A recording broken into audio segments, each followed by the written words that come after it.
Good evening, everyone, and welcome to the Parker Town Council study session for April 11th. Okay, yesterday's my anniversary, so I better know what day it is today. So just a couple reminders, because we've never had this big of a group at study session before. And I don't know why you guys aren't all coming to our study session. We talk about some great stuff. We talk about cultural. We talk about buildings. We talk about parks and recreation. So come. We would love to always have to be out here because there's so many people. But just a reminder, so study sessions are for council. They're not open for open public comment. While we have Confluence here with us tonight, which I know you're all excited for, and I'm sure you're going to be attacking them in the hallway as they leave to ask them this and that, and that's perfectly okay. But this is going to be for the council to have a discussion, to see the presentation, to ask questions. And we go through, if you haven't been to one of ours before, we go through a very methodical approach. I go around and I poll each council member on their questions, so we make sure that everyone gets a time, but we kind of force them into talking and force them into asking questions on behalf of the citizens. So I do, before we want to get started, I want to introduce one of my special guests from Chaparral High School. Samuel Lasky is here. He's in the AP government class, and he's been interviewing me, and he's shadowing me tonight. So you can give him your condolences as you walk out the door or happen to be around me. So with that, we're going to start study session in council. Any items that you want to add or talk about for future study sessions? Mayor? Yes. It's your town attorney. I just want to clarify that you're opening the study session for the PAR board. Oh, You're yes, sitting I as a am. PAR See, board. We don't do PAR board enough either. So yeah, so we're opening at 5:02 for the PAR board, P3, some of you know it as, for this topic. So PAR board authority members, any items to add? Seeing none, we will get to our first. Josh, did you have anything? Okay, and then authority board member Pogue will be running about 15 minutes late, so she'll be joining us about 5:15. So with that, I'm going to turn it over to the My Mainstreet development concepts, and it looks like we have Weldy is here, Bryce is here, Bo is here, so we got a big crowd. Yeah, I think you have everybody tonight. So we're going to talk about the exclusive negotiation agreement we've had with Confluence Companies for the last 90 days. We're going to let Tony DeSimone lead the presentation for Confluence on where we're at with the concept designs, and get any of your feedback, and then request that we extend the ENA an additional 90 days to start working through some additional details. So if there's any questions for me before Tony gets started. Council, any questions of staff before we get started? Okay, well, we will let Tony get started. Just give us a second to get the presentation up, and we can get going.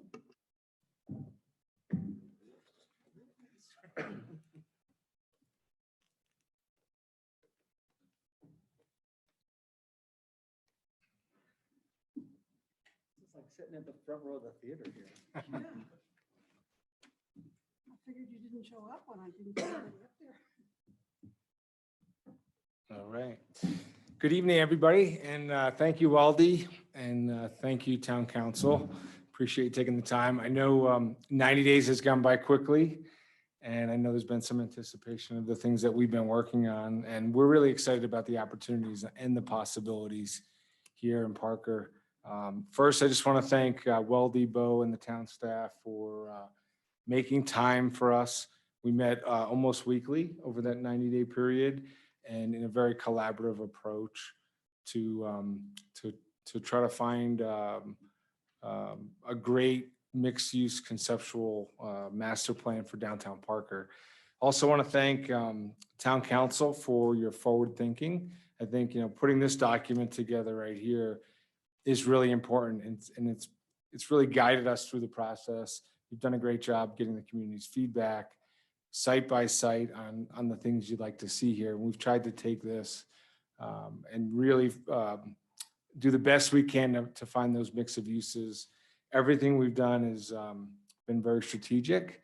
And so trying to make all those things work together in just this mixed use master plan. So before I get started, Weldy just asked that I reintroduce our team for anyone who didn't see us 90 days ago, but I'll keep it brief in just a couple key points. Again, Tony DeSimone, Confluence Companies. We're local, so it's important for you guys to know that we are different in how we do do business as well. We're vertically integrated, so that means we develop, we build, we own and manage our properties. So that's different in the development community. And we do that to really control the process. So it allows us to build higher quality projects at a lower cost. And then when we're done building them, we own and manage those properties to continually develop that ultimate resident experience. It also allows us to live up to the commitments that we've made along the way. So that's really important to us. We're really hands-on, and we're only focused on a few projects a year that really meet that placemaking, creating exceptional places goal that we have. And so we believe Parker has that, and so that's why we put the energy into to try to create an exceptional place here as well. So we have a lot of experience developing mixed-use communities as well, and we've recently just redeveloped in downtown Castle Rock. I was talking with Josh about our redevelopment in downtown Golden and Five Points as well. So we've got a lot of experience on making those projects successful. In all of those projects, we've worked with Crane Architecture, and so we've got a couple decade long experience working with those guys about placemaking. We're really excited to be working with Jonathan from Crane because Jonathan is a Parker resident, so he brings that firsthand experience of what's needed in the market. And so Jonathan's going to lead us through this process today, and I'll turn it over to Jonathan, talk about Crane, and then take us through. Thank you. Thank you, Tony. So as you mentioned, we've worked with Confluence. I was just confirming this with him since 2011 at least. And so many of the projects you saw on their slide and obviously our slide is most of our work. We are an architecture firm. We specialize in multifamily, mixed use, hospitality, infill, a lot of things that we're going to talk about today. But without that, let's go ahead and move forward. So as Tony said, there's been a lot of work done on My Mainstreet to kind of inform the process that we've been working through with the town so far. Clearly, since 2012, My Mainstreet, there was a master plan that led into, sorry, there you go. Back up. So you guys have been working on improving downtown since 2012. So that's the big picture here. But coming out of that, you guys did My Mainstreet, which is what's guided our process, which was included in your master plan in 2018. But there's been almost 10 years of work that you guys have been doing to get to where we are today. And so I just wanted to kind of recognize that. So moving our next slide, obviously the goal of My Mainstreet was to really kind of catalyze the development, primarily of 4 underutilized and vacant parcels. There's a 5th one added in at some point that we'll talk about as well today that's next to the schoolhouse. But really the next slide, the vision, I really just wanted to lean into this because this really sets up what we're doing and what we're talking about today in a big, broad picture, which is really to achieve that kind of vibrant and walkable downtown. Everything that Parker residents have been wanting forever. And balanced parking solution, I think that's a key piece as well. But I think that the last point there is really leaning into the development that's happened on the East End, which is the Pace Center, Discovery Park, Parker Library, these really incredible cultural assets that we have that are in a way disconnected from downtown, and how do we connect those in a really meaningful way as they're part of downtown, right? And so if we move to the next slide, this is just kind of a quick overview of those 5 parcels for everybody. Site A is the site next to Schoolhouse. So there's just a little infill lot there. Site B, kind of kitty corner. There used to be a project there. It was torn down, I don't know, a couple of years back. I think it's just a parking lot right now. Site C is the entire area in front of the Pace. So from the parking lot, the green space, all the way up to Main Street. East Main is the one that's just west of Discovery Park and the library, abutting the residents, the townhomes that are right there on the west. And then Pine Curve, which is a really large site that kind of dead ends the east side of Main Street.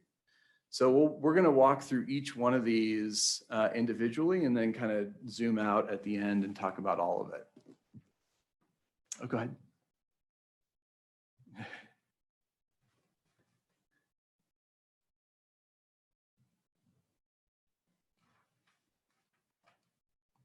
So this is downtown Parker today. I'm going to just kind of do a quick tour through downtown, which I think is kind of telling. So on the next slide, we'll start kind of from the west end, at least what we kind of perceive as downtown, is that kind of west entry from O'Brien Park, the Parker Garage, Black House Tavern, that kind of creates the entryway from the west side coming off of South Parker Road. Just great fabric on that end.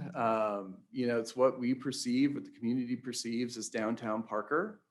But as we move to the next slide, it continues, and this is, kind of Farmers Market Road, at least personally for me, is that kind of block between the Victorian Drive loop, if you will, right? So you got a lot more retail, some more restaurants, the coffee shop, all the way down to Schoolhouse in Ruth Chapel on the south side of Main Street. And then all of a sudden you kind of lose downtown, right? You've got Main Street, Victorian. There is a new development that's happening on the south, on that south lot next to the Pace Center. You've got the townhomes that are to the north, and then you've got the Pace Center, which is kind of across the field and behind a parking lot, right? And so it's back there, it's a great building, but it is off Main Street. And then you get to the corner here of Pace Center Drive, and again, you've got Discovery Park, you got Parker Library, Town Hall's kind of back in the corner a little bit, but you've got East Main, which is a ripe opportunity to kind of help frame the rest of it. And then at the end, Pine Curve, right? You got Parker Library kind of creates that west or eastern gateway. Town Hall kind of helps that with on the south end. But Pine Curve is, sitting there and provides a great view corridor for the eastern residents there, but is a great opportunity to kind of cap off Main Street. And so we're going to talk about each four of these districts and really kind of, I'm going to talk through each one of these, but the questions that we're trying to answer, right, for the Schoolhouse infill is really just about how do we respect the architectural fabric of downtown, continue that, right, kind of moving west or east, if you will, respect Schoolhouse, right, so set back off of Schoolhouse, we'll talk a little bit about that, but really it's just about continuing the architectural fabric of downtown. Activating Pace is really about how do we lean into the Pace Center, what is already an amazing cultural asset for Parker, and really just activate it, right? How do we bring program and density to that site that doesn't, or that respects what's currently there and builds upon that success? And then framing Discovery is just about really creating space for Discovery Park. It's such a great programmed area that if we could just, visually kind of continue that across the street and just kind of provide a wonderful backdrop for that would be really incredible. And then the last piece is anchoring Main Street. So what is that visual terminus on the east end of downtown that really kind of brings all of it together? And so out of your My Mainstreet, the community came back and asked for a number of things, right? And you'll see a thread that goes through all of these, which is always about local restaurants, craft breweries, small retail. And so that's truly informed many of these, right? And so for these first two projects, if you go to the next slide, this is just kind of a master plan that shows a little zoom in. It does show the potential or the new development that's, I believe, underway. So you kind of see that for scale, but buildings A and B. So building A is next to Schoolhouse, which would be just a 2-story office over retail, potentially about 10,000 square feet project, just, set back off the street to allow Schoolhouse to kind of shine. not take too much away, but create a really wonderful front porch for that building. Building B is truly just kind of an infill, right? So it's office, it's a 2-story office over retail, about 28,000 square feet, does have parking proposed in the back of that. The same with schoolhouse, could have parking in the back of that as well, to provide services for that. But these are really simple projects, but it's really about creating, further that retail dining, really kind of wonderful kind of office, co-work space potentially, but really creating really wonderful plaza outdoor dining space. That's what those images are across the bottom. So that's the schoolhouse infill. So as we move over to Pace Lot 2, so this is in front of the Pace Center. A lot of things that were asked for kind of support the pace, right? From the farmer's market to the gallery, to more restaurant, more boutique retail. So we leaned into that. But as we go to the next slide, we really thought about leaning into the Pace Center and really creating kind of a pre-function space for that. If I was going to go down to the Pace Center, it'd be awesome to come down, have dinner, hang out, see some performances, maybe live music outside, have restaurant and dining, rooftop amenities that really creates kind of an active atmosphere in front of the Pace Center that then you can go into the Pace Center and see a show and, just have a wonderful evening. And so building C really leans into this kind of that yellow leg that's north and south is a 1-story or could be a 1-story restaurant with rooftop dining. Building C is or C, the orange part, the horizontal part, if you will, is office over retail. So that's a 3-story. We're looking about 13,000 square feet of, I think it's of office. I'm trying to read it. My glasses aren't that great. But office over retail. And then building D would be a 4-story condo over retail. And so, again, it just really creates that kind of horseshoe of active space that really kind of focuses in on a potential wonderful plaza that creates a really wonderful front door for the Pace Center. And then that's all proposed over, under, or below grade parking, right? So we can support a lot of that with parking, but it does wipe out the existing parking in front of the Pace Center. So we're proposing building F, which could be a 3 or 4-story parking structure that could provide for the entire district 300 to 400 parking spaces, which I think would be really wonderful for downtown Parker in general, but for this area specifically. And so if we move, go ahead. Sorry, I just want to jump in real quick. If you look at the survey, as Jonathan mentioned, the number one thing on all of them are residents want to see more restaurant space. And so it's a little bit challenging to deliver that type of thing in this market. It's easier for the big national chains that come in that have the money that can do it. What we'd like to create here is to keep that authenticity of your local restaurants, your local office tenants, and local residents, and keep them all here. And so I spent a lot of time in downtown Parker, over the last 90 days, and I've watched a lot of people either come down Pine Drive and turn and then use this as a bypass for downtown. But a lot of those folks aren't staying here. They're just passing through. So this is really kind of the heart of what would happen in downtown, give people a reason to stay here and give kind of that 24/7 activity. So if you look at the different uses, what we're really proposing is a bunch of different for sale components, which allows restaurateurs and office users to own their own space. So that's a big difference, the way a lot of developments happen. And so we're talking about the same thing on the residential side as well. So for sale residential condos, for sale residential office space, and then restaurant space that restaurateurs can own, but trying to really create something unique and different, embracing the art district, having maybe rooftop dining, and then that office component to have daytime users there during the day to activate those restaurants. And then at night, having residents come home afterwards. This could be a place as well where residents can live, they can work, they can dine, they can do it all in one place. And so you'll see that similar kind of thing that we've recently completed in downtown Castle Rock. These are different components of that, but it makes a really special place when it all comes together. Thank you.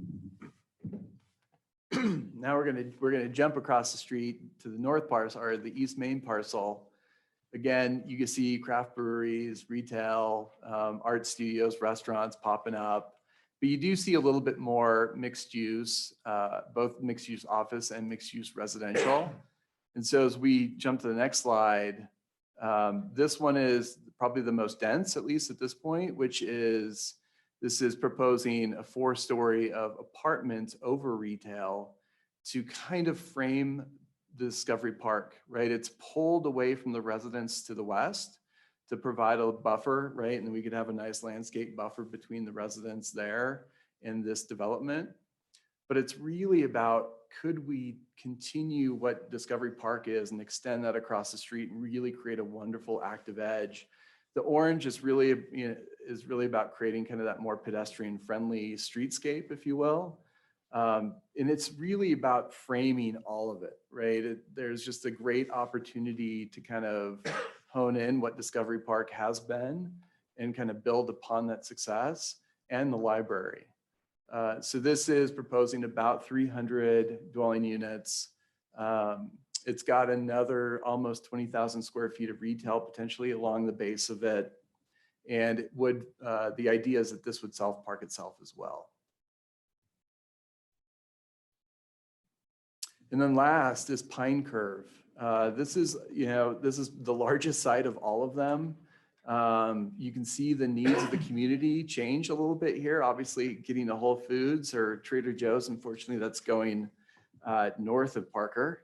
But pulling in some kind of grocer, some kind of marketplace that just is almost more of a destination space. But how do we also kind of, in a pedestrian way, continue downtown across Pine Drive? Obviously more retail space. So right now, this is a little bit looser, but we are proposing around just north of 20,000 square feet of a public market or grocery. That's that South Orange building. Just above that could be a 2 or 3 story, I think actually we're calling that 4-story, sorry, apartment building that would just continue to frame Main Street as it comes across Pine Drive with retail along the base. So there's still some activity there.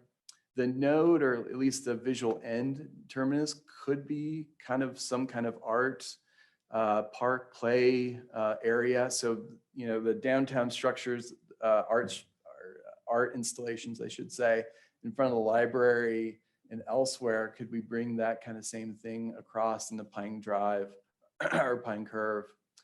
Obviously, there's a big green space. The idea is to kind of create and maintain a parkland buffer between the residents to the east. So there's some sensitivity to that. And then that's just adding some residential density. So we're really proposing not too much density, but there's 34 townhomes. And then there's what we call 10 packs, which are kind of, townhomes, but there's 10 units within a larger kind of more urban residential unit, which is kind of that central image that you're looking at there. But it's really about kind of capping off Main Street and really bringing that pedestrian experience across. We've also looked at the grading on that edge just to make sure that we're preserving views from the east side, that those residences aren't looking into buildings, that they can maintain their kind of their views towards the mountains as much as we can. But again, self-parked, all that, all that stuff is baked into this plan here. And so, this is where we are today, right? And so the next image really begins to speak to what it could be in 5 to 10 years, which this is showing the new developments down through Main Street all the way to Pine Curve. And I'm going to walk through the program here. So if you go to the next slide, what really are, I'm going to let Tony talk about phasing first before I talk about program. sure, thanks. Okay, so next thing is phasing. As Jonathan mentioned, this is, approximately 5 to 10 years of development of different things. And there could be a few different ways this shakes out, but what we would propose is phase one would be the East Main Street block. That would be the kind of the easiest to get going, creates the most density and activity. That would introduce the retail component, a little bit of office component, and the for rent housing in that zone right there. At some point after that was underway, phase two would be the Pace Center lot, creating all the activity there, which are more the for sale components. So you'd have the for sale residential, for sale restaurant, for sale office space. And then A and B are kind of the filler pieces. So as we're meeting with groups and working out all the different retail and commercial uses, that's an opportunity to build kind of more of a build to suit for a restaurateur or an office owner or somebody like that. Those projects by themselves are really difficult to make happen. But by bringing those into the larger project, they'll be feasible to do. And then phase three would be the Pine Curve piece, which admittingly has kind of has not been involved as much as we'd like at this point, but it's kind of where we are today and just looking for more feedback on how to guide that. But as Jonathan mentioned too, it's important for us to kind of keep that buffer and understand the concerns of the community that live around there. So we want to make sure we have that opportunity as well. So that's how we'd see it playing out. And so this is, as obviously as it gets built out, this is where the energy of downtown comes in.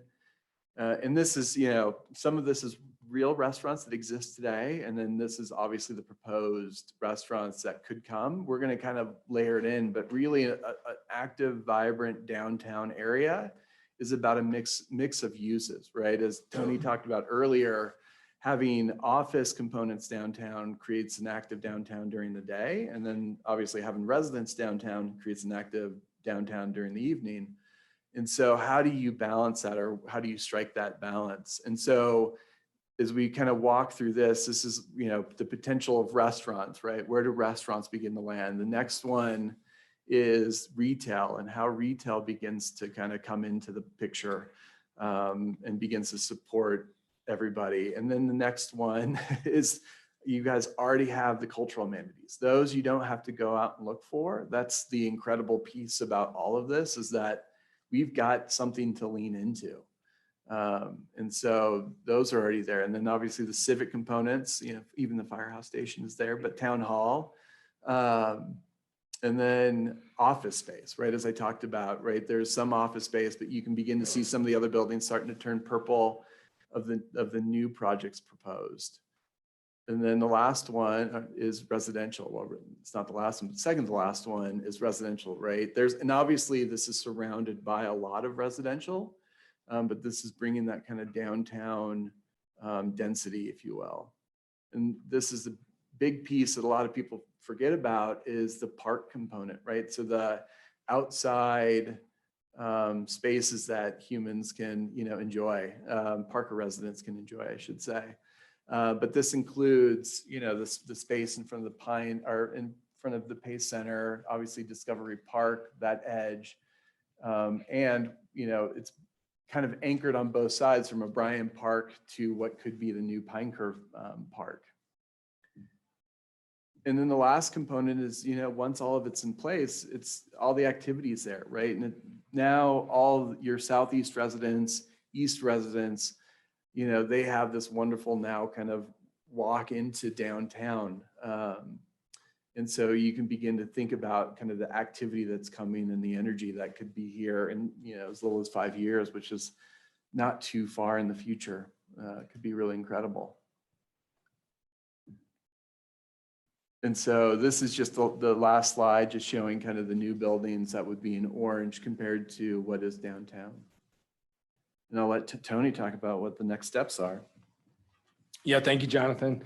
So I know we threw a lot at you, and it's the first time you've seen it, so there's a lot to digest. But what you're seeing in front of you would be a plan to commit to about $300 million of development an investment in downtown Parker. And when you look through all those uses, you'll see nearly every asset class that really makes downtown a great place. And those things are all strategically planned to complement each other and work together. And because what you'll find is a lot of the things that the community wants, like the restaurants and the office space, are really difficult to do by themselves. So you need those residential components to help incentivize the other things that the public wants to see. So,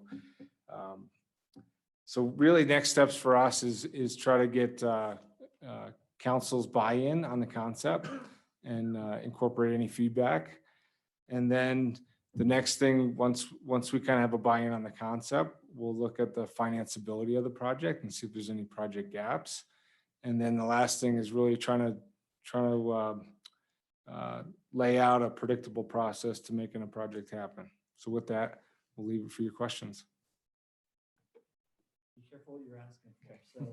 So here's how I'd like to run this. So I know everyone's taking good notes during. So what I'd like to do is, and you can have over the 4 districts, but if you'll just, introduce what district you have a question about. So it's the Schoolhouse District, it's Discovery, it's Pace, and it's Pine Curve, are the 4 districts. So, and you can take as much time as you want, but if you can just get your questions answered, and then we'll just go around the room, and hopefully the more questions on one side will be less questions on the other, but it never works like that. So Todd, you're scribbling a lot. So can we start with you? I'm still processing. Okay. So Cheryl, you want to start with you? Sure. Okay. So, I like the schoolhouse area and the lot on the north corner there on that side. So where we run into a little bit of trouble. And I have fought this immensely, as you all know. So therefore, let's start with the Pace Center. Your opening, we're still hidden. Is there any chance you can open that up a little bit down the center? So we have a better view of the Pace Center, because the way you've got it now, it's canyon. Some way to open that up. And then the other thing is, I believe our current zoning allows for 3 stories and 45 feet on Main Street. You're asking to go higher.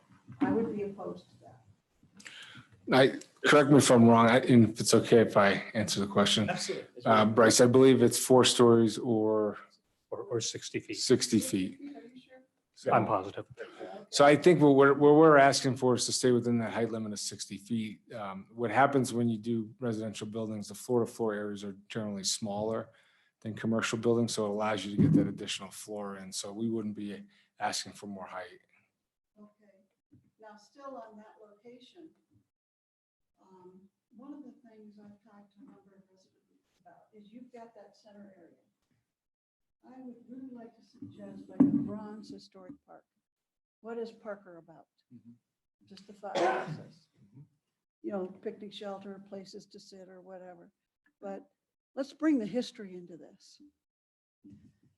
Okay, then on Discovery Park, as I see it, you're leaving a fairly large gap between your structures and the townhomes. How wide is that actually? If you go to that slide real quick. There you go. Let's see, 60, 120, about 140, 150 feet.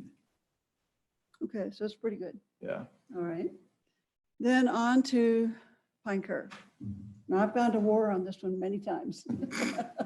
So, but I kind of like what you're bringing. But in working with the residents who live just above it, I'm not sure you can get 4 stories in there and not block their views. I'd be very concerned about that. I like the fact that you're giving the parkland behind, you've got that elevated, ground behind anyway, which helps. But if you start crouching into that hillside, your 4 stories go up. So I would really want to see you stay below anything that impedes with their visual view.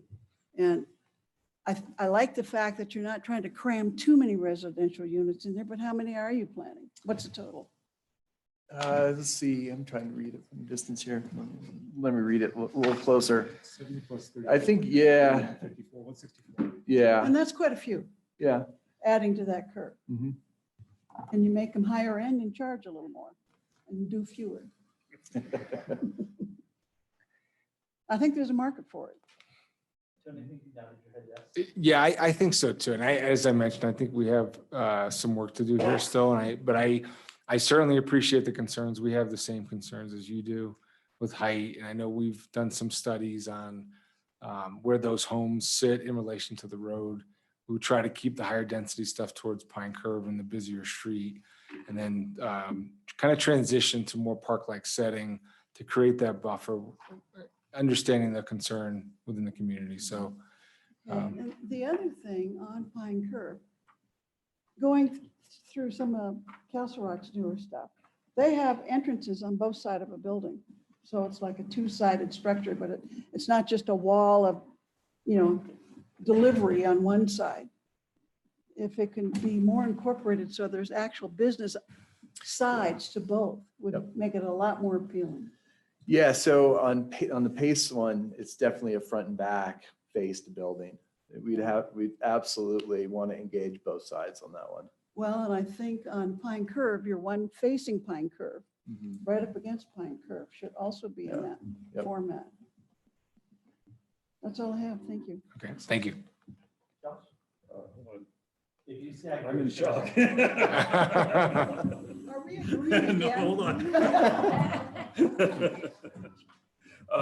I'm gonna start and go back the other way. Pine Curve is, you were the first ones to come in front of us and not want to take the whole thing down.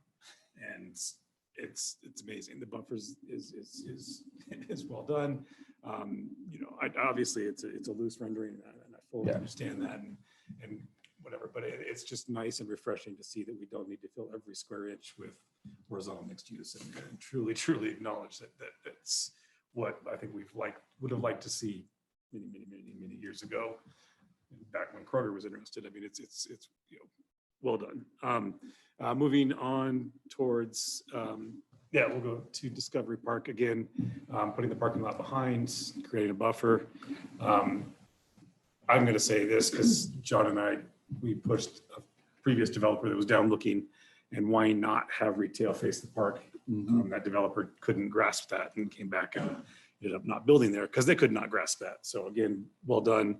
What is the orange hash? Is that just an activated street? Just activated street. Okay. Really, it's 45-degree parking. So it feels a little bit more pedestrian already, right? It slows down traffic. And so people naturally walk across the street when they park like that, not when they parallel park. Yep. So it just feels like if we could slow down traffic, we can create a really wonderful street section there that, and we're talking, in that last image is from street patios, it's just that active edge, right? That really extends that, you could sit there and watch, music from that edge if you could. No, it's really, it is currently the Parker bypass. Yeah. Instead of going down to the light, you've got the cut through, you've got a little Dukes of Hazzard speed hump there. It's quite fun. But so, again, well done on that one. Again, the retail facing Main, zero setback, retail facing the park. Truly agree with that one. And I like the buffer. The buffer, putting the parking lot between the two. You don't have the building creep. There's not a need really for a step down because you are set far back. So well done on that one. And that brings us to Pace Lot. This one's hard. Pace Lots, that's going to be the sore point. I think it's the structure. The parking garage is a new aspect. It definitely adds a new layer that I have not thought about. Is that something that Confluence takes care of? Is that something that you're looking? Wow. Yeah, well, so there's a lot here, and we wanted to kind of get out of the box just a little bit because we really felt like, the town's put such a great investment into this area. So why not take it to the next level and kind of create more of this art restaurant district that gives you a reason to come downtown and stay downtown. So, really we'd like to get a significant amount of office space here too. Again, to kind of keep the daytime users there, certainly high quality restaurants, and then the for sale residential component. We just recently completed a project called Encore in downtown Castle Rock, very similar to this type of structure. So for sale condos, the town needed parking. So we built a 601 car parking garage. And as part of that project, the condo development paid for that parking. It's going to happen over a 30-year period, but ultimately the residents will own, as a town, this parking structure, by having the project being developed. So we're proposing a similar structure here. We haven't gotten totally into the finances yet. We know it's viable, but it allows us to kind of open up and really embrace the Pace Center, create this art plaza in front of it and kind of open it up. And I hear the point. We did try to separate it a little bit between the two buildings. We can go a little bit more, certainly, to make it more visible. That's definitely viable. But the intent, though, is to get a bunch of those uses, all these mix of uses there to create some vibrancy. Give you a reason to come downtown. It's something special to experience, and hopefully you stay a while. I appreciate you referencing the Encore, because I think that everybody knows, at least in Douglas County, the partnership there that you had, the public-private, everything from train whistles to City Hall, well done. It definitely was a great partnership. So truly appreciate that. And that's kind of what I was hoping to hear on that parcel. The height and about the canyon word like Cheryl used, but we do have some view corridor renderings for Pace. There was Simple Brown did design a complementary building, but again, you hit it on the head. It's a 1-story, 2-story building. Yep. That in the ultimate dream, it's filled with dance studios and restaurants. But Yeah. how does it pay for itself if there's nothing on the second, third, fourth floors above it? And it's a known point. I appreciate the restaurant to the east, facing Mattioni's property. Again, there's sight view there. You do see the building from that approach. You have to digest this one. It makes sense, but I'm going to have to dwell on this one a little bit. It's definitely, I think, higher than we anticipated. Understanding that's got a pencil, and that's I'd fully get that. And then moving to the schoolhouse, I love it. I mean, it's exactly what I think the citizens wanted. It's more restaurant. We have the opportunity to create a restaurant district, and rising tides raise all ships. And I think that the restaurant owners will agree that the more traffic we can capture down here, the more they're all going to benefit. And I see this one as hugely beneficial. Both of those buildings, I think, I love the frontage. Concerned about implementing the parking for B, but again, renderings are renderings, and then that'll have to work out. But I think I'm very, very happy with Schoolhouse. So that's all I got. Sure. Bigger picture items. Maybe. Can you go back to the first one? Across the street from the library. Across the street from the library.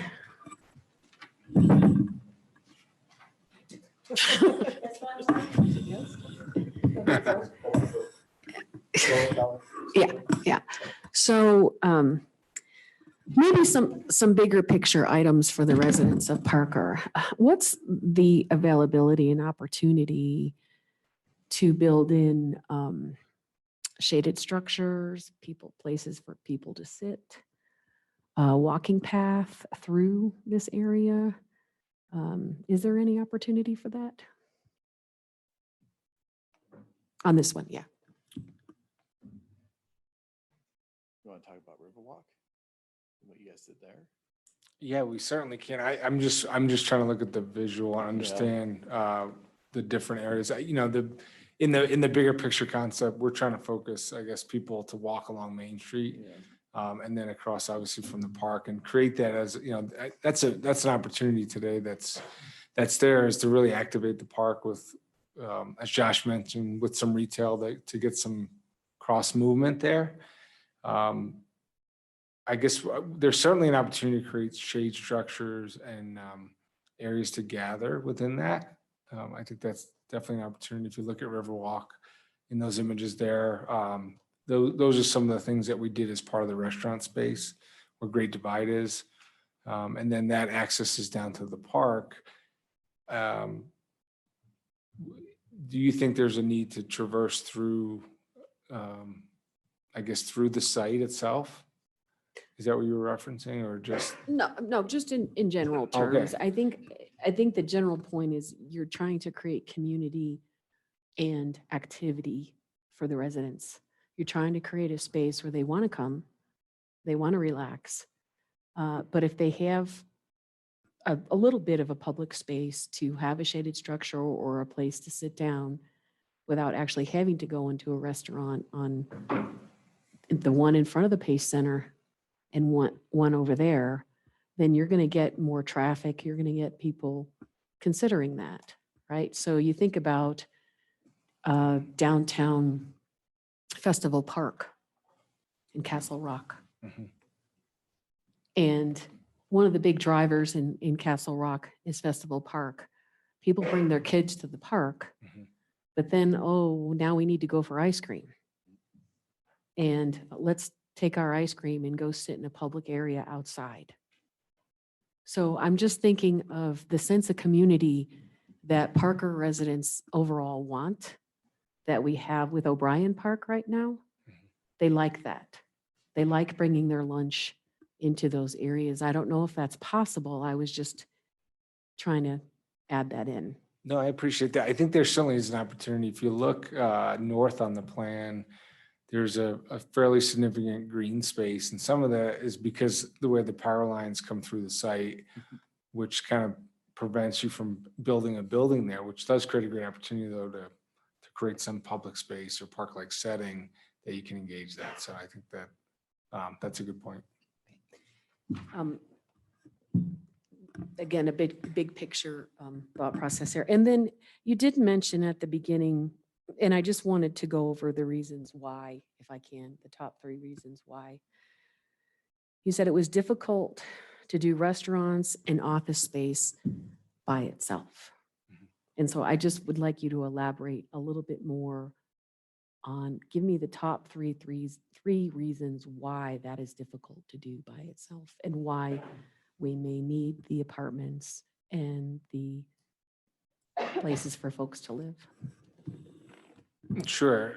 In today's world, there's a myriad of challenges, right? Obviously, we're seeing the results of inflation. Land costs are higher than they've ever been. Construction costs are higher than they've ever been as well. And, oil prices are going up. So all these products related to those things are going up. So to go buy a site and pay the market prices for land and to build a building, we would not be able to market that space to a restaurateur or an office tenant and lease that to them at a reasonable rate that they could run a business and be successful. And so oftentimes when you're able to integrate that into a mixed use environment, what happens is the residential portion of the project is typically the most profitable, will take the burden of the cost to build that. So it allows us to subsidize those commercial spaces. And then we can offer those at a price that's reasonable to make a business viable. But in our experience, that's the only way to really make that work, unless you have the economies of scale of doing something much larger where you can kind of offset the cost that way, or you're appealing to a big national tenant that may have the funds to be able to do it. But most of your local Parker or even Colorado business owners don't have that sort of capital to put the money up front. So that's typically the challenge. Thank you. Yeah, thank you. So I don't know if everybody here in the room, we're not talking to everybody in the room, but this is the first time that we've seen any of this. So it's a lot to wrap our arms around. But at first glance, thank you for the sensitivity that you put into it, especially again around Pine Curve. I know that's been a hot topic here in our little town for quite a while, maybe even at this table. So, a couple questions, because I know all of us would love to see this happen. Not all of us. I would love to see this happen. Looking at Castle Rock, how long did that take you to get there? How many phases did you complete that in? Or is it even completed? It's not completed yet. We're still working on it, but I'll give you a rough timeline. We were interested in Castle Rock starting in 2015. And I don't know if I told you the story, but back in 2010, there was 20 businesses that opened that year. And Castle Rock Music was the only business that stayed in business a year later. And my kids they took music lessons from Castle Rock Music. So I watched it and was disappointed to see that. So that's when we were started to get interested to create some vibrancy in downtown Castle Rock, to keep businesses active, because things like the promenade were happening. So the focus was getting shifted out of downtown. And if you don't make a concentrated effort to encourage the uses you want to see, they won't happen. And so in 2015, we started to buy land around Festival Park, understanding the things that were happening, and also looking at there were some pretty poorly run businesses that had kind of run its course, and they were introducing seedy uses. So it was our opportunity to redevelop it. And so we started in 2015 acquiring land. We started construction of Riverwalk in 2017, so 2 years later. And then that project was completed in 2 years. So 2019, it fully delivered. And then shortly after started Encore, which took 2 years to build as well. We've got a third phase of Riverwalk we're about ready to start construction on. So, it takes time to do these, but I'd see something like that happening here as well. It'll take some time to work through conceptual planning, making sure we have the right input, looking at the financial viability, and then start construction. So, it's probably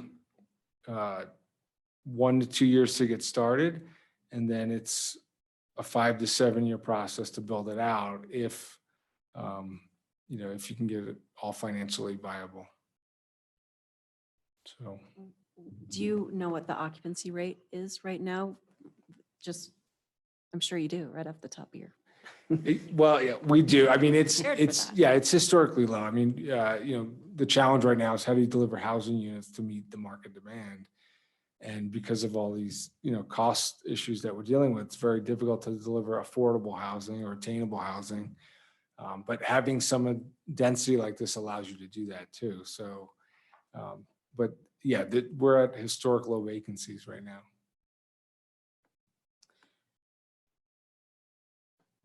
So let's see. I mean, I have a lot of questions, but I think that this is, okay, if we give you another 90 days, what does that look like? Yeah, so for us, it's really kind of, we need to do a little bit more evolving on Pine Curve, I think, to make sure we've answered the concerns. But I think the next piece for us is getting some buy-in from council, and you like this direction. I think it's really kind of financially modeling it and seeing where the financial gaps are. And then the next step is how do you fill those gaps? So, and then we'd come back in 90 days with a proposal on how to make it, come to reality. That's all I have. Okay, thank you. All right. Never asked an analytic for off-the-cuff comments. Give me 24 hours notice. And I may sound like Sybil here, so my apologies. I've been through this process, I think, since we came off the grocery store concept, I think in 2012. So, I can go through it from the schoolhouse on back, if you don't mind. Yeah, I mean, the schoolhouse is the schoolhouse. I think based on the previous discussions that we've had, or the plans and studies, it says we should kind of start here and work ourselves out. Based on your words, I can kind of see how that'd be challenging if you want to create that size and scale and take all of the parcels into play.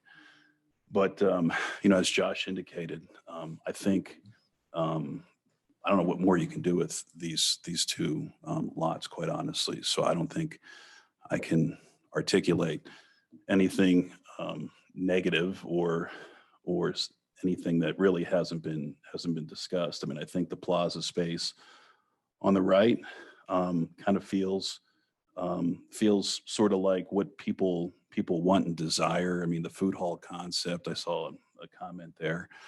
Food hall, beer garden type concept, open space with lots of retail that's proposed in another section of this is sort of what the people are looking in different areas and seeing in different areas. And, I think that's something that they would desire to have at least somewhere in this development. So with the schoolhouse, I don't think I have any issues at all based upon what I see. So next, whatever comes next, pace.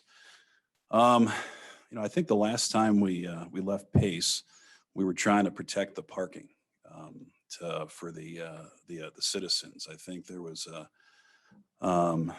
concern that we should preserve and protect parking for our pace, for our events.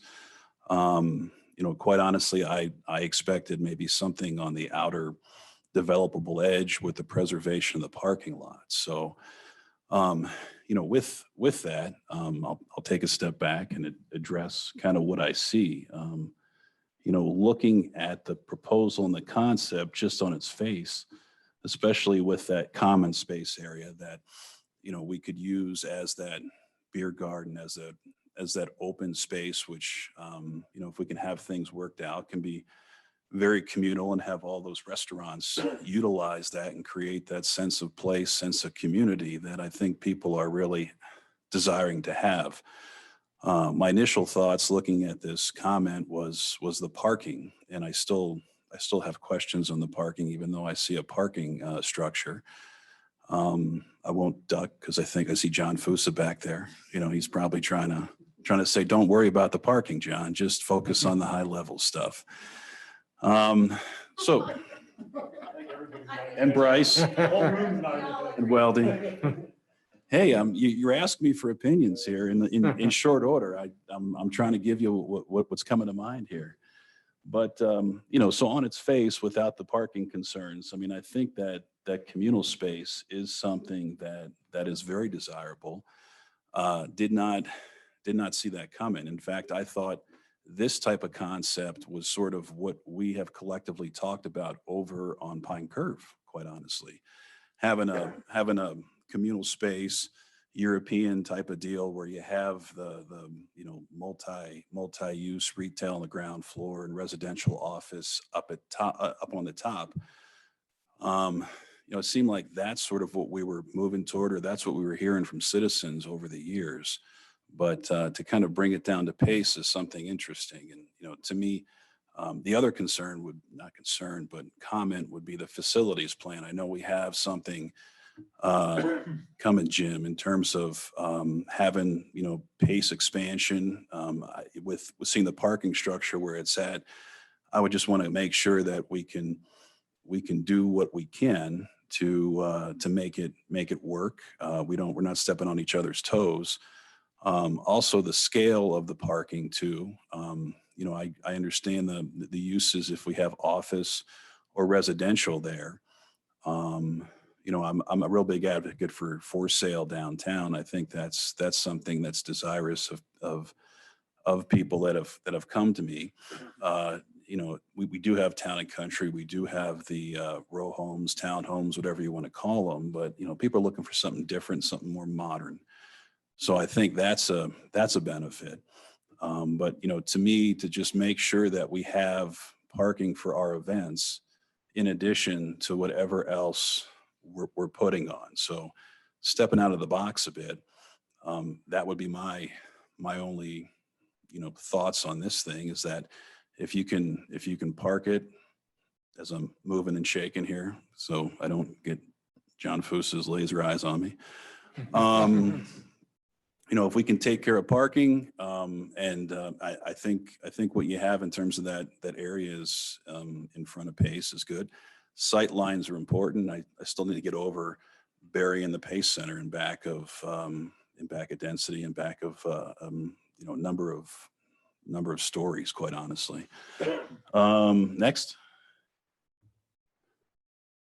Discovery Park, just kind of addressing Laura's comments about different types of things that can happen to kind of create shade shelters or sense of differentiation. I think, maybe expanded sidewalks, that would lead to maybe some, some of those open spaces, which would really benefit the restaurants. So you can have that, those open spaces activated, or it kind of makes sense. I don't know what we can do. I think if we're going to create additional structures, Laura, it would probably have to be on the town side and not on development side, because you're putting density up, parking and back, and I think there's a limited amount of availability to do something different, unless we totally reconfigure that your concept. I think with what I see here, I think over time the retail on the ground floor, as we get further and further away from Main Street, could be viable, but as Josh said, we've been told that doesn't pencil, and we hope it would at some point in the future. If it didn't now, maybe set up the main floor for future expansion, as it does pencil, or as the area becomes more electrified or more energized. Let's see here. In terms of the height and stuff, I think just overall, I know this is a conceptual, but I would want to make sure that the development or how you build it is consistent with what people want, just not to fit into a box. I know the next step is more financial, but to me, the big ceilings and stuff, it seems like that's what people want nowadays, and I don't know where that falls in terms of stories or height or financing, but I think that's one of those things, is that we want you to do it right. And if right is a certain way, we may have some tough decisions to make. But I think doing it so to make it work is different than making it right. And I think we've always been here in Parker. We've done it. We've at least tried to do it right. So with that, I think Pine Curve is the last.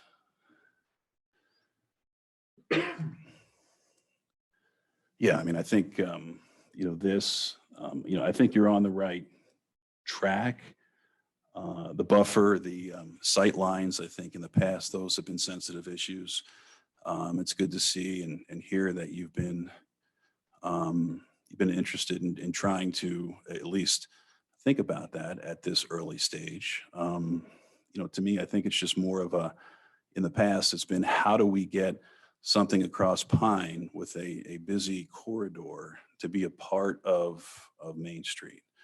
And I don't know if there's a way to do that, quite honestly, to connect it, or to do something totally different or something similar. I think that's one of those head scratching moments that you probably still have. And I don't think we've ever seen a true answer. And I don't know if we'll get an answer until we start the process. But with that, I think that is all, Mayor. Thank you.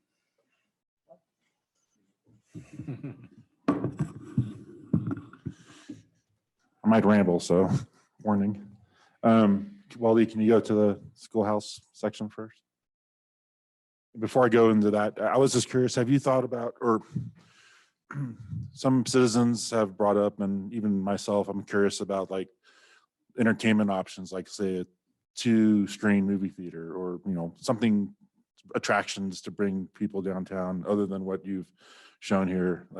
Is that viable, or like a mini industry, let's say, or even Castle Rock has I think a Front Street social plan, some concept. Can you speak? We don't have a ton of experience delivering movie theaters and things like that, but I do agree there is a entertainment component that's missing that I think we can start to fill in these retail settings as we go to the market and attract.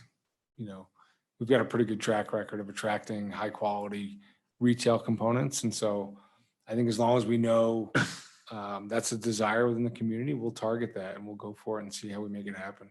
Yeah, for me, I think bring energy, Mhm. something unique, it would be ideal for all age groups in Parker. I'll play lizard tag, I don't care. So for schoolhouse, I agree with everyone. It is what it is, and I think these are good concepts. You can go next slide. There's nothing much to say. So with the Pace Center, I was actually surprised, pleasantly surprised. I actually like this concept of a plaza. Bringing, this is, I guess, another quasi entertainment area. You could do multiple events here. I actually like the parking structure that fits into bringing people in for see a show and then dinner and or an event or something like that. I do share concerns with sight lines and possible height, but this is early stages. I need to see concepts, so it's hard for me to visualize. But I like this.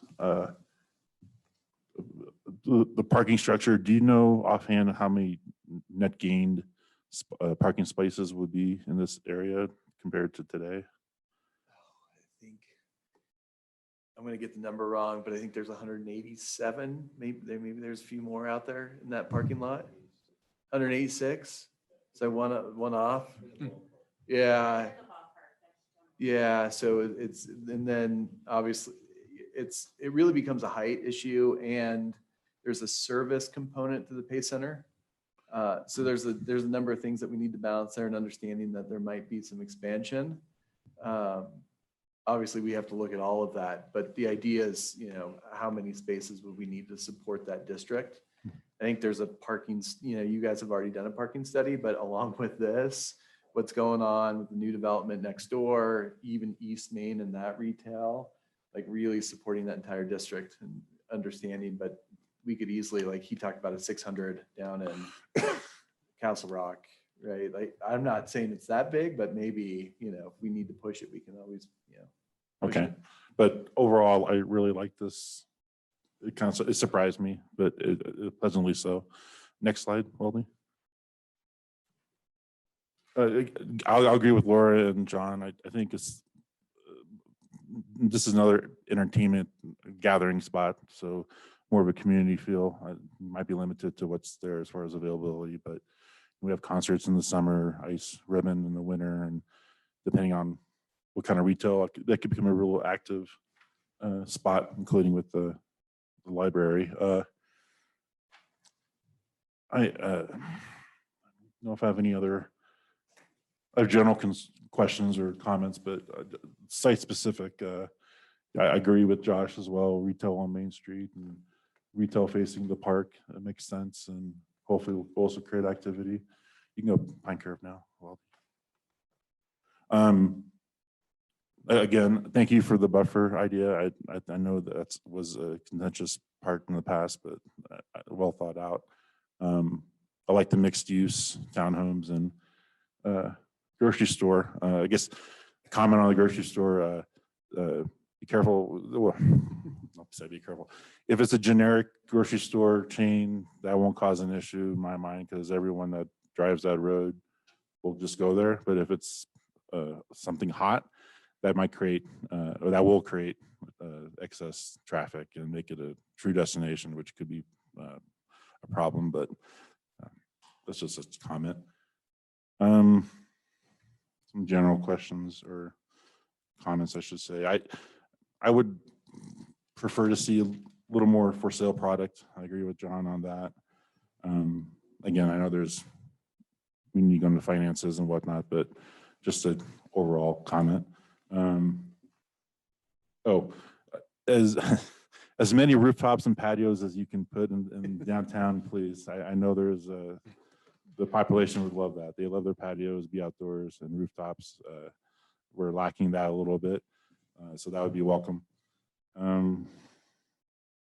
Is in this lot, and I guess in the west side, I'm a little concerned too about parking. Just sorry, John, Fusa, but I just want to make sure that we're adequately got enough spaces there. I don't know if there's feasibility for I know it's costly, another parking structure or space for one, but just thinking long-term.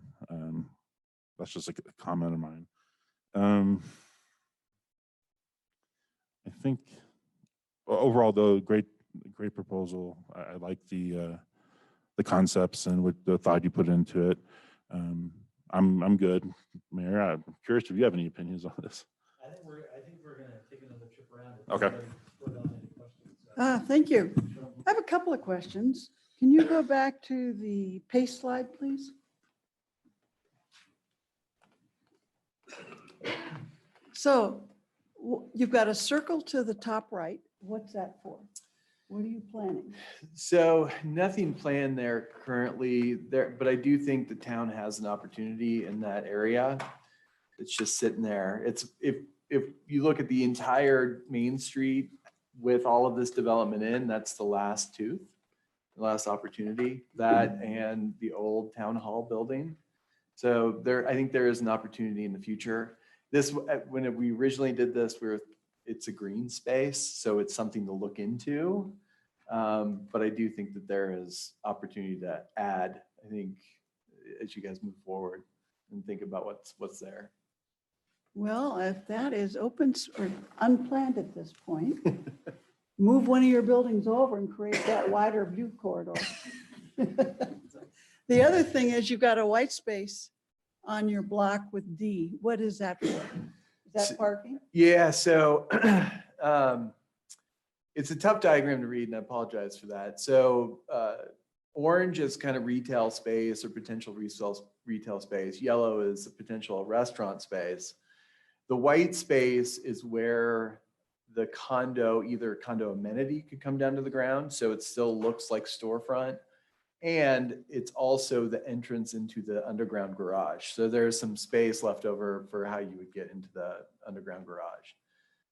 So it's still part of the overall building, but ideally it's at least amenity space for the building, so it has that continuous street active edge. Okay, and if you could please go to the schoolhouse property. So you have got, I'm assuming the center photo is an interior corridor, correct? Yeah. I'm not so- sure how you fit that into those buildings at that space, but the facades on the right and left, I like that facade. What we were brought before was a lot of steel and glass. Doesn't fit with our downtown. I agree. So I appreciate what you're doing and I'm hoping you carry it through. Mhm. Thank you. Yeah, just. Sorry, I did apologize for running out real quick. I drank too much coffee.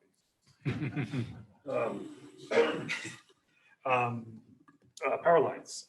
There's been discussion about power line burial, about funds for power line burial, still an open discussion. We've talked about it, and it sounds like it's a too big of a hurdle to overcome. So we've made it a constraint of the project. So yeah. Okay. Yeah. And then I guess I look back to see if Tom was in the room, but I think that the biggest one is going to be the load on the network, as far as 575 dwelling units, but office. That number can the system handle? It obviously can, but we talked a little bit about that maybe. Yeah, I mean, we've done a lot of traffic studies in the downtown area over the years, and we take the position in engineering that we don't want congestion really to drive the development choices that you want to make downtown. We put some safeguards in place. We set aside enough property at the corners of Victoria and Main Street that if we need to do something outside the box to try and relieve congestion, i.e. perhaps four-way couplet, if it gets that bad, we have that as an option. But Main Street, at least from Pine to the east, that is a 2 or 4 lane road. 2 lanes in each direction for a reason, because there is a lot of traffic in that corridor. We're going to have congestion in the downtown area. We have that today. We're going to have that in the future, and we're just going to have to work through those as development. Thank you. Sorry, just reading through real quick there. think that's all I got. Thank you, Mr. Mayor, or Mr. Chairman. He's chairman right now.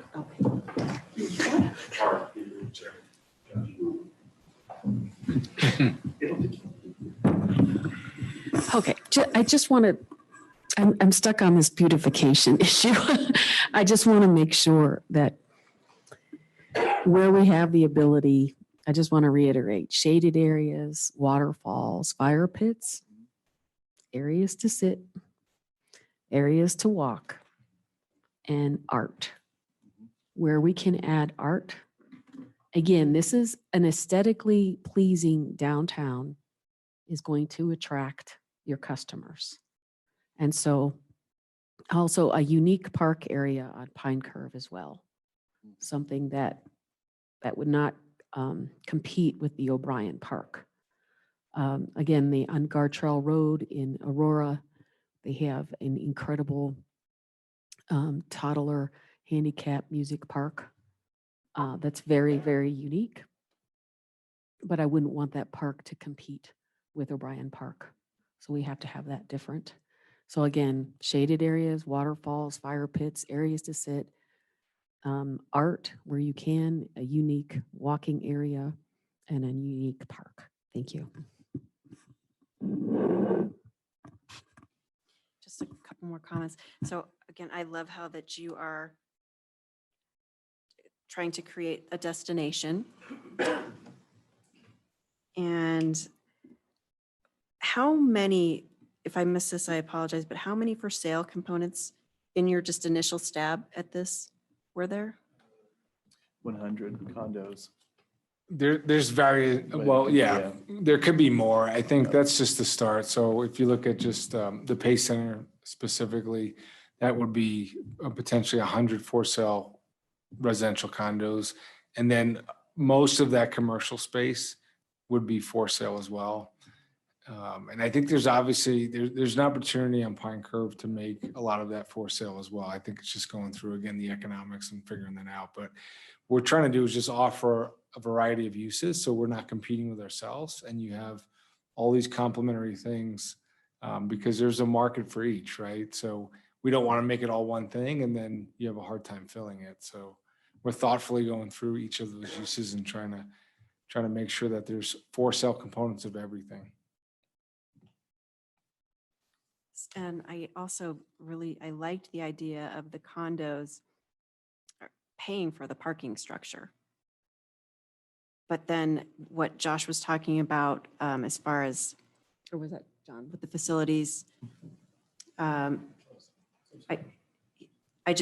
have these visions of poor Mr. Maloney and his stapler in the parking garage. We'll find places for you.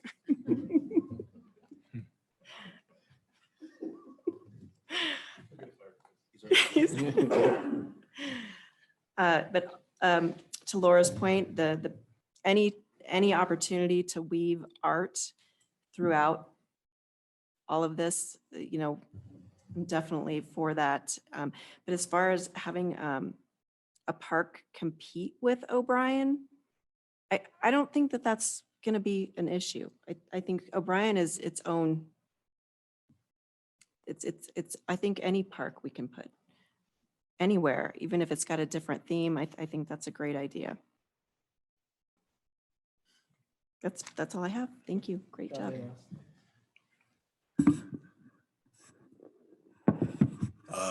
Yeah, two things, and it's all Pace Center too. I mean, yeah, I was thinking as Todd was talking, as Cheryl spoke about the old, what I guess we would call the old town hall site. That would be something of interest to me. With this being such a long-term development situation, I would want to make sure that open gathering space, if you will, in front of Pace Center is right-sized. I know small is a good thing, but I mean, to me, if you make that thing a little bigger, you could do it's a Discovery Park all over again, 2.0, quite honestly. So you can have a green space, you can have a plaza area, not to build your project for you, but you know, to me, if you have those spaces, you can find things to do. And going into the future, you know, Parker loves events, and that's just another place where you can have events, as well as that beer garden, that, you know, type of concept that I think would be very desirous. So, you know, to me, bigger would be great. And to me, I think potentially working with Weldy on timelines and that other parcel, if you will, that Cheryl was referencing, to create that roominess that may create some better viability and give us, I think, what we would want in the end, or what the citizens would want. The only other thing would be, you know, Pace Center signage. I know we got a sign out there, and, you know, we're tied to it, but we would certainly want to not lose that the Pace Center is in back of this development. So some way to integrate that Pace Center or the awareness or whatever. And I'm way down the road here, but, you know, I think that's important. And, you know, art, I think will be in the latter stages. We have a pretty good system, and I'm sure within Castle Rock and other areas, you've worked with the cultural department and stuff like that. So, you know, I don't see that as being a big issue, but always good to point out. Thank you.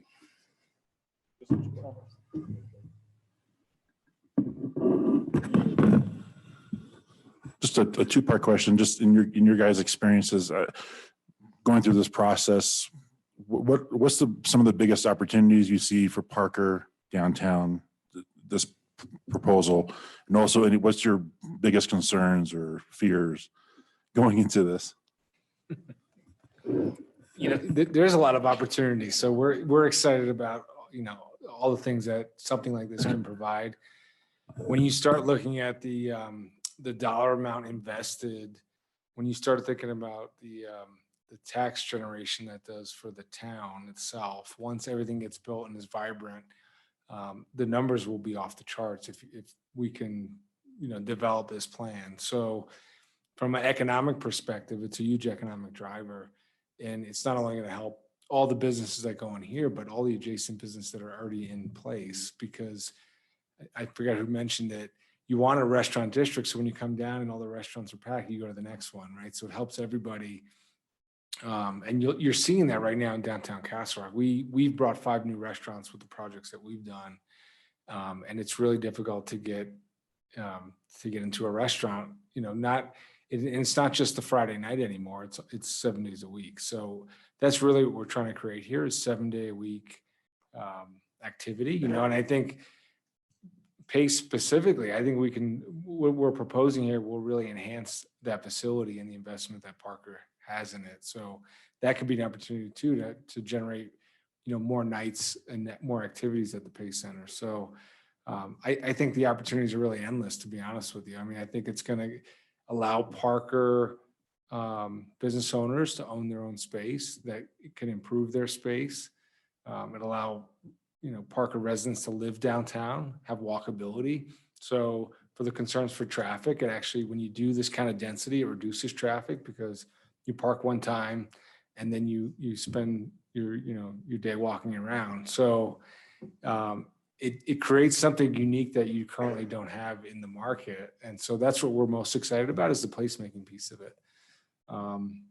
The risk, you know, is for us is getting something going, right? And it doesn't kind of go the way you think it should go. So, but that's in any development. But as long as we do a good job doing it, I think we can attract people to fill it. So we're really excited about all the opportunities. Yeah, I think mine mostly is actually just for the board to ponder. As I think that we get stuck sometimes, I know we get stuck sometimes on the stigma of for rent. And in that stigma, we're looking at, you know, the monotony of the dormitory, 3-level garden walk-up apartments that we see everywhere. And that's not what we have. I would encourage you, and I know some of us have, to see Riverwalk and to see the demographics of that building. And don't forget that as we demand this more retail, and as we demand these more restaurants, they need places to live. I know my staff needs places to live. I have staff in both of the apartments in the downtown area right now. The more restaurants that are coming are going to need more staffing or more staff housing for lack, but I don't want to qualify it that way in any way because that gets saying workforce housing, and that's another bad word, unfortunately. But I would encourage the board to keep an open mind when it comes to a for rent product. It's not the garden level, 3-level, walk up, apartment building with yards and yards of parking lot. This is a higher end, nicer studio downtown Bodo kind of thing, in my opinion. So let's not get stuck on owner occupied on everything, please. Anybody else? Okay. So authority word for you, or there's 2 questions. Are you good with the initial concepts and have your answers to your questions and you're ready to kind of proceed to the next phase? And second, that next phase is a 90-day extension of the agreement to let Tony and Confluence take to the next level, get a little bit more detail, get some finance, get some contract vehicles in place, get going. So I'll ask the first question. Is there any disagreement with the concepts in order to proceed? My only comment is, I'm a warrior, I know that. So the issue I have is if you listen to what the board has had to say, I think it's gonna be a great project.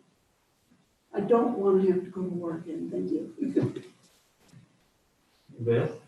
Okay, and then in terms of the 90 days, is anyone in disagreement with proceeding to the 90-day extension? The question is, what latitude do we give staff? I thought we gave staff certain latitude. You gave Michelle the ability to extend for another 90 days, but you wanted to be informed and not just have Michelle and I off willy-nilly signing contracts, so. Yes, based on the discussion tonight, I will be granting an extension.